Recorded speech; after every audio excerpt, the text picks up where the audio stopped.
Hello and welcome to Ticket Manager's All Access interview series, engaging leaders from across the sports marketing spectrum to identify and explore critical issues in the business of sports, entertainment, sponsorship, activation, tickets, hospitality, and even more. I'm your host, Jim Andrews. Joining me on this episode to discuss, among other things, establishing a sponsorship program from scratch and how rights holders and their brand partners can ensure value is Kieran Foley, Head of Partnerships, Brand, and Strategy for Danone North America. Welcome, Kieran. It's a pleasure to have you with us. Thank you, Jim. Pleasure to be here. Great. You are almost really starting sponsorship and partnership program from the ground up, which a lot of folks would love the chance to do. And there've been a lot of changes at the company, and you've come in and even though there are partnerships and agreements in place that some for a few years now, you really have almost kind of a blank slate to really say, hey, are we doing things right? So I'd love to just start off and hear a little bit about what's been happening at the company, and in particular what you've been doing in partnerships and where you hope to go.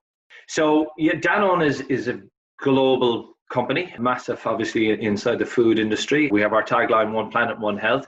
We'd be very, very well known for our stance inside sustainability. We're the largest B Corp corporation in the world.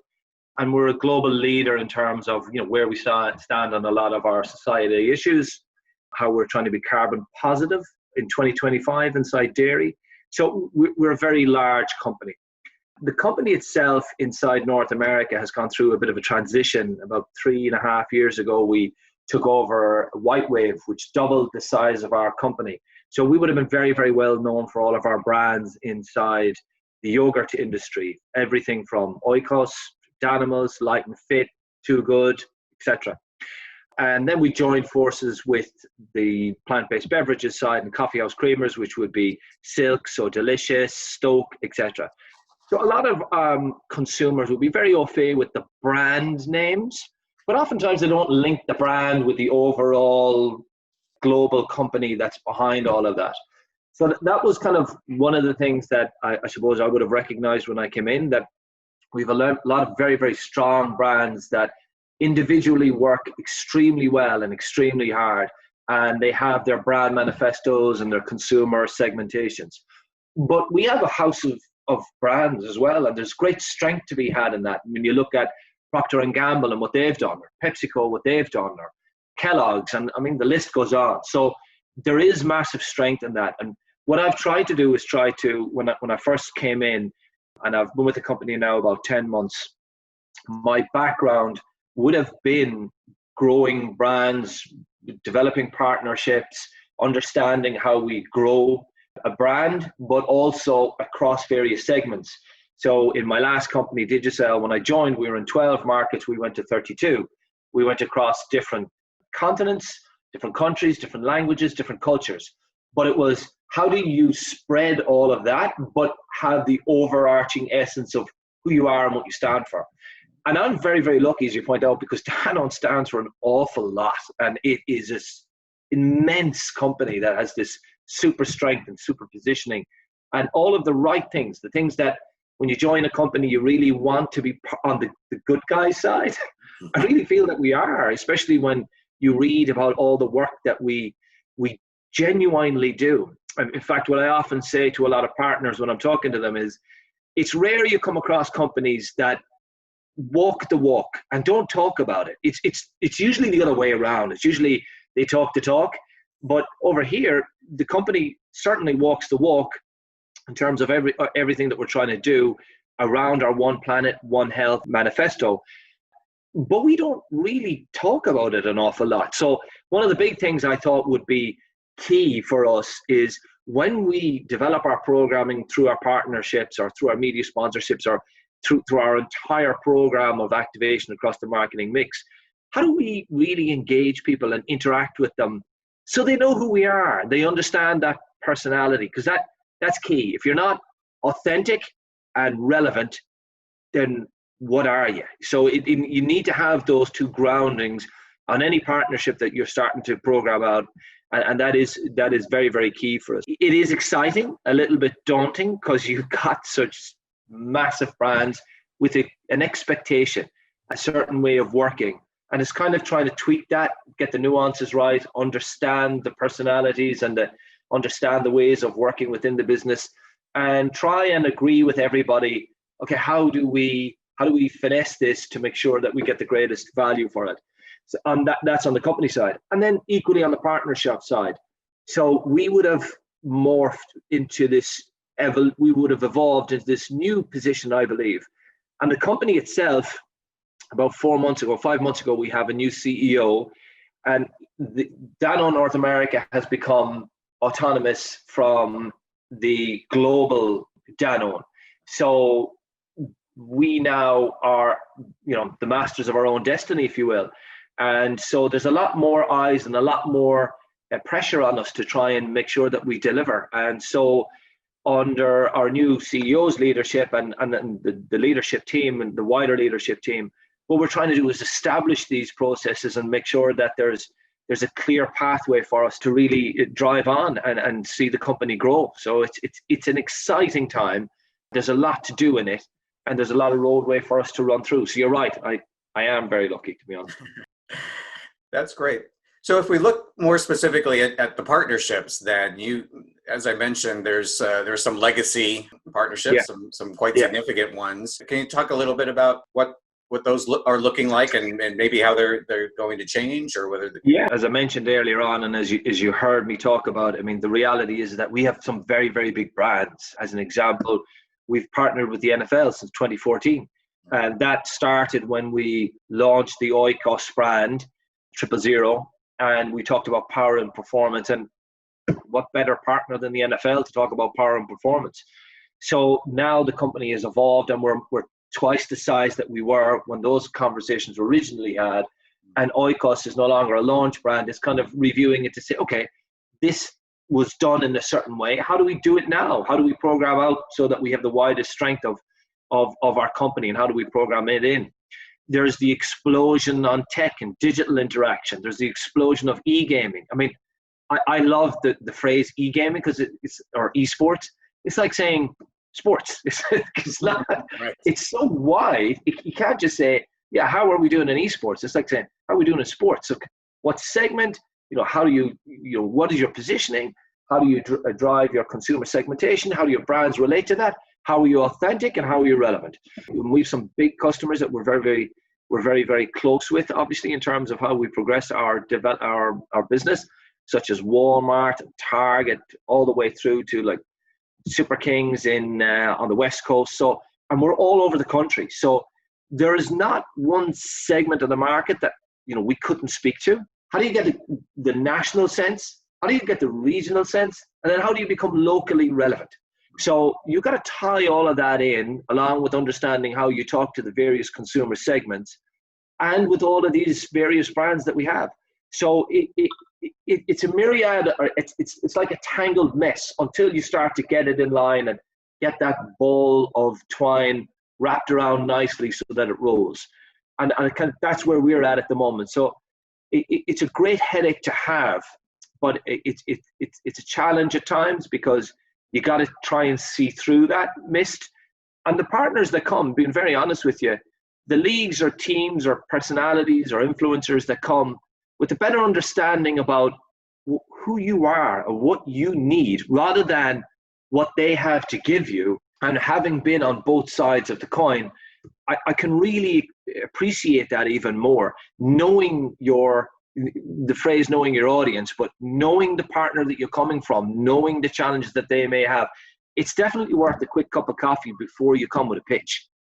I think most people will be open to that. Absolutely. And that's, I think, really something I want to get a little deeper on with you, because you have that experience, which not a lot of people who necessarily sit in the brand chair have been on the other side of the coin. So I think your perspective is very, very valuable.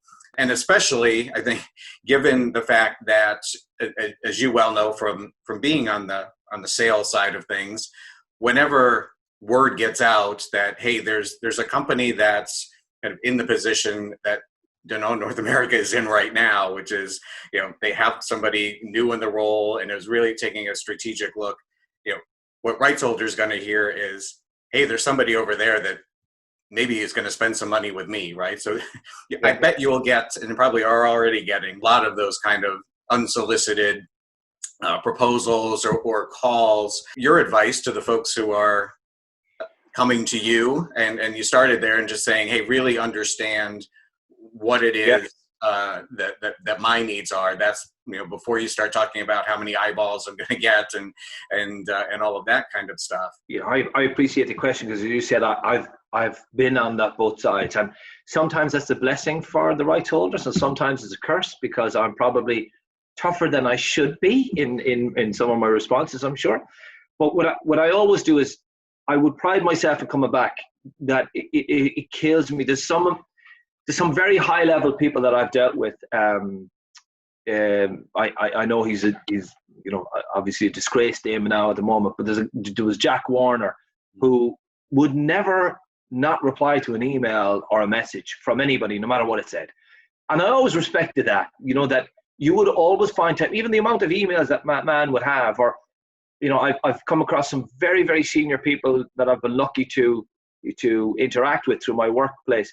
And I always found that the really tops, they always reply. Doesn't matter what it is. So I'd like to think that I'll always reply. It might not be what you want to hear, right, but I will reply and say, I'm sorry, this doesn't make sense for us, and it's to pick up on the understanding of what the direction is in the email that you're trying to give. But to your point, I think you're absolutely right. Trying to have the intelligence of the market intelligence or the consumer intelligence to really do your homework, and not just give a pitch to say, I've got 1 million billion impressions, because everybody's got 1 million billion impressions, and everybody's number one in the consumer for X or Y or what have you. It's that, how is that relevant to me and my consumers? That's what it is. It's kind of, I don't really want to hear a pitch. I want to hear a strategy first. I want to hear, how do you position yourself inside this arena, whether it's a sport or it's culinary, or it's, what is your positioning now, if you have one, or what your positioning could be? What's the North Star for you? How do you understand to work within this environment? Because guess what? I'm a rights holder and I've been in this environment for X years. I understand this environment. And here's the value that I can give.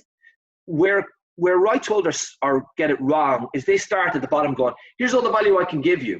And it's just noise, because what you don't hear, what you don't see, is what's your role overall, whether it's national, regional, local, and whether it's connecting all three, or how you connect your marketing mix.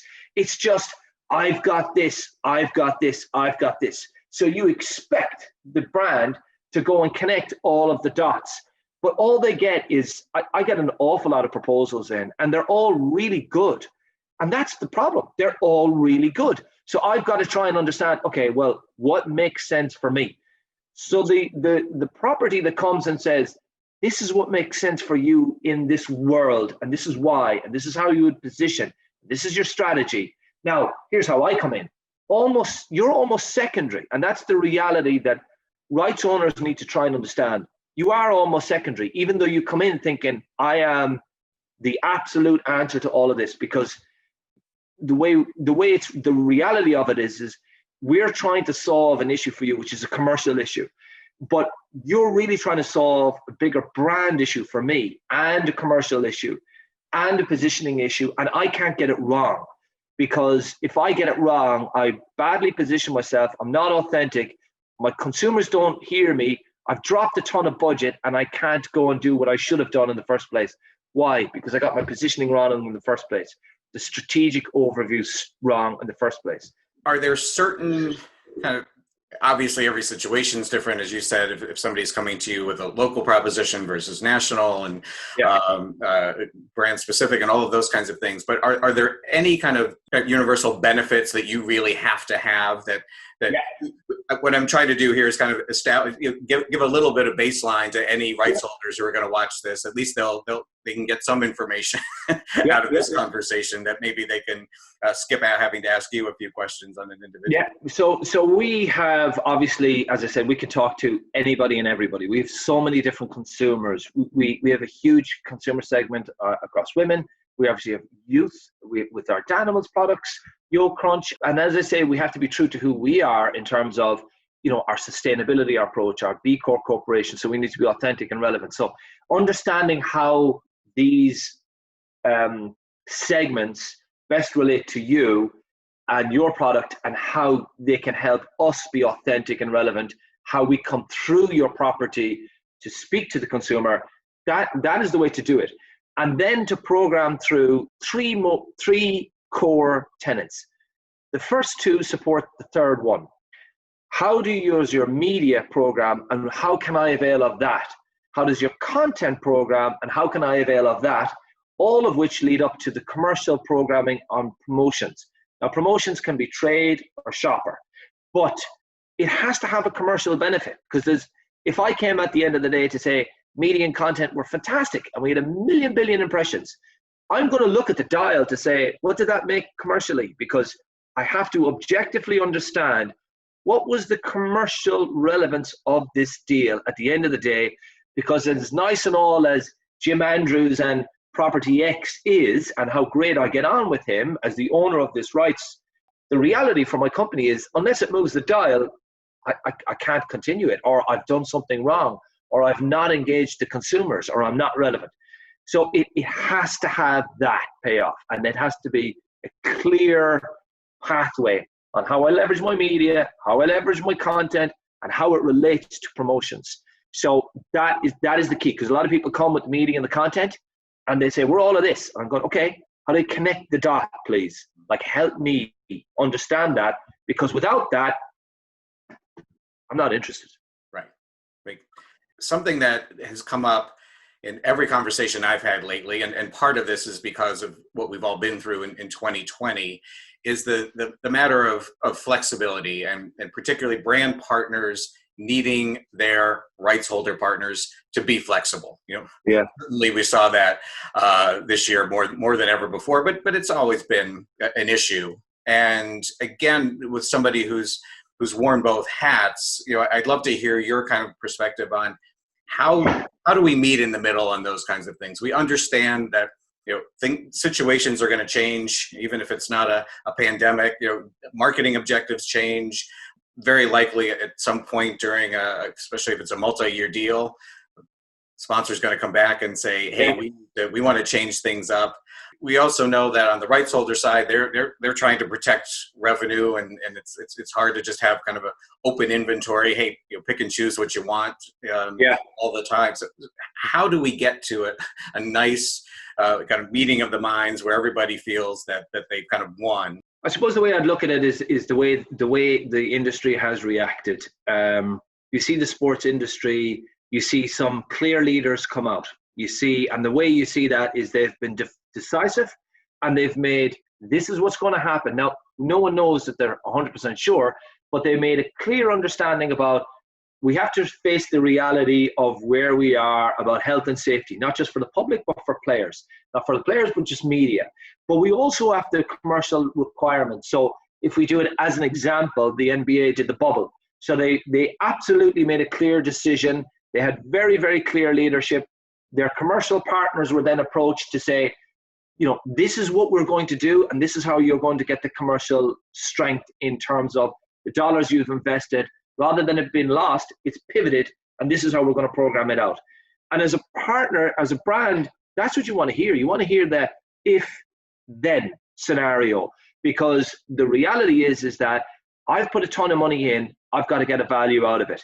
Now, if it's tickets to a game, and that's the way I get my value, or if it's additional content and programming and stuff that I hadn't, unique experiences that I can offer people in this new digital required route for this time period, then that's okay too. But don't have me ask you, hey, hand up, what are you doing? I haven't got any value. What's going on? That's the worst thing in the world. This is, I'm sure a lot of people will cover their ears here, but this is an opportunity. Like, either you take it as an opportunity, or you become irrelevant and unauthentic and potentially you definitely lose your faith with your partners as you move forward, because when the proverbial hit the fan, there was no direction, there was no clear plan, and there was no understanding about how you give me commercial value. Because as a brand, I have to deliver and I have to hit my targets.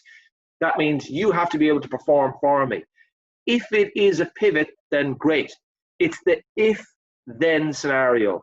And you're going to see that come into an awful lot of contracts in the future, because any contract that I'll be doing in the future will have a, well, if then what is it? Because if we don't get our full dollar for value, I can't pay you. I can't be in a legal issue with a partner that is a positive partner and one that's supposed to develop my brand.